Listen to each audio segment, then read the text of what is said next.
The Madden NFL series turns 25 this year, a quarter of a century of football.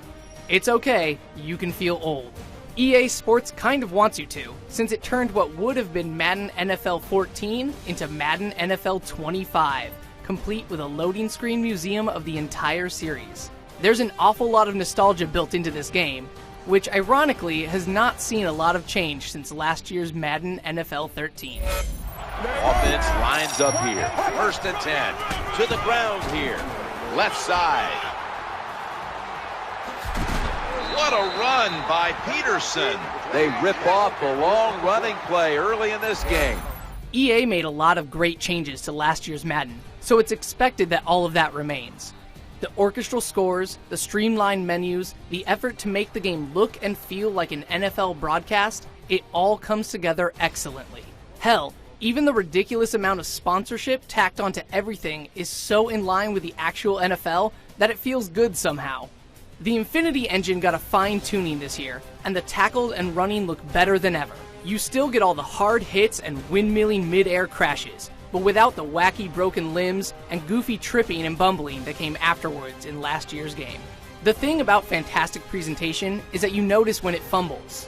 Cool things like a fantasy Twitter stream about the entire league is awesome, until it starts saying your team barely scraped by in a game that you won by 3 touchdowns.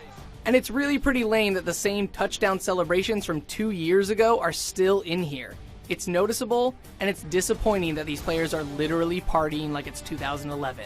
The combination of Jim Nantz and Phil Simms returns with some well-timed, natural, and fun commentary. As always though, you're going to start hearing the same things over and over, and it happens way too early.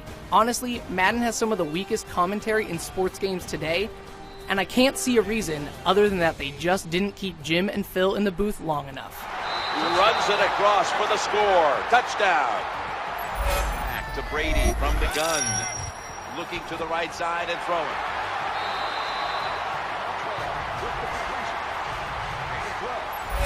This year, the focus has been on the running game and the new precision modifier. All new spin moves, dives, and hurdles make an awesome running back or tight end a veritable superhero on the field. Leaping over a tackle and charging into the end zone, or using the right stick to juke past 2 huge linebackers are some of the most fulfilling football gaming experiences in recent memory.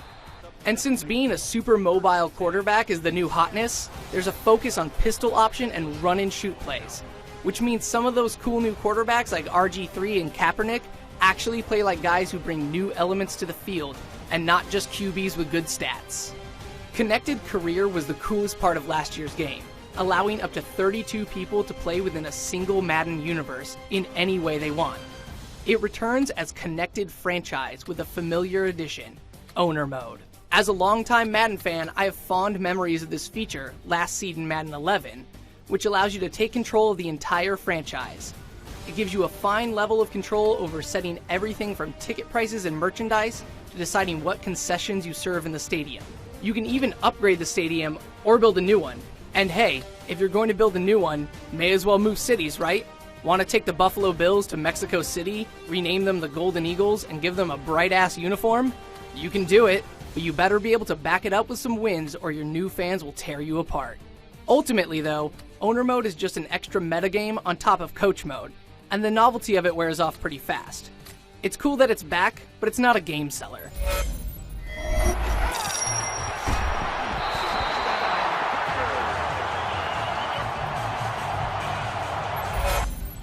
While the improvements to this year's Madden are more incremental than the major makeover it got last year, this is still a noticeably superior Madden game, making it my favorite to date.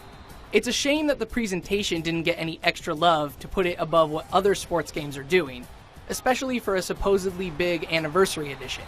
As with most annual sports franchises, of course, if you have last year's game, there might not be enough new stuff here to warrant a purchase, especially with a promising next-gen version on the horizon. But if you skipped last year's excellent Madden 13, grabbing Madden 25 is the right play. For more Madden NFL, check out IGN.com.